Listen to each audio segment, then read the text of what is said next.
সাকিব, চট্টগ্রামের চিত্র অনেকটা একই রকম। আমরা আসলে চট্টগ্রামের বিভিন্ন যে ফিলিং স্টেশনগুলো রয়েছে সেই ফিলিং স্টেশনগুলোতে আসলে যাচ্ছি এবং সেখানে দেখছি আসলে কতটুকু মানুষের যে লাইন বা মানুষের কি দুর্ভোগ সেটি আসলে আমরা দেখার চেষ্টা করছি।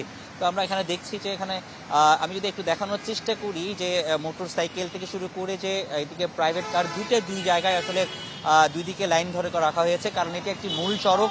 এই মূল সড়কের পাশেও কিন্তু এত বেশি যানজট সৃষ্টি হয়, বা এই যে লাইনের কারণে কিন্তু তীব্র যানজট সৃষ্টি হয়। এই কারণে আমরা দেখছি কোথাও কোথাও পুলিশও কিন্তু এখানে মোতায়েন করা হয়েছে, যাতে লাইনগুলো সুশৃঙ্খলভাবে নিয়ন্ত্রণ করা যায়। আমরা যতটুকু দেখতে পাচ্ছি ততটুকু পর্যন্ত কিন্তু লাইনের যে দীর্ঘ সারি সেটি আপনারা হয়তো আপনার ক্যামেরার মাধ্যমে দেখতে পাচ্ছেন। তো চট্টগ্রামের এটি একটি স্টেশন, এটি একটি টাইগার পাস এজেন্সি লিমিটেড।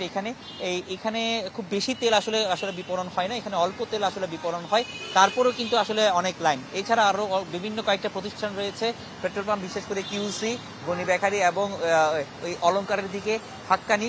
তো এইসব পেট্রোল পাম্পগুলোতে বা ফিলিং স্টেশনগুলোতে সারিটা আরো অনেক অনেক বেশি আমরা লক্ষ্য করছি। তো যদিও এরা যেটি বলছেন যে যারা পাম্পের কর্তৃপক্ষ, তারা বলছেন যে কি এইখানে যে তারা তেল চাহিদার মতো, যে সেই চাহিদার মতো তেলটা তারা আসলে উত্তোলন পাচ্ছেন না, যে কারণে এই সংকটগুলো হচ্ছে। এবং এখানে যারা গ্রাহকরা তারাও ঠিক মতো পাচ্ছেন না, যে কারণে তাদের যে দৈনন্দিন কাজকর্ম সেটিও কিন্তু তাদের ব্যাহত হচ্ছে, এবং শ্রমঘণ্টা সেটি কিন্তু আসলে নষ্ট হচ্ছে। তো সেই শ্রমঘণ্টা যাতে নষ্ট না হয় এবং তেলের যে এই সংকট যাতে দ্রুত কেটে যায় সেই প্রত্যাশা করছেন গ্রাহকরা। তো এই ছিল এখানকার সবশেষ অবস্থা। জি রনি, ধন্যবাদ আপনাকেও।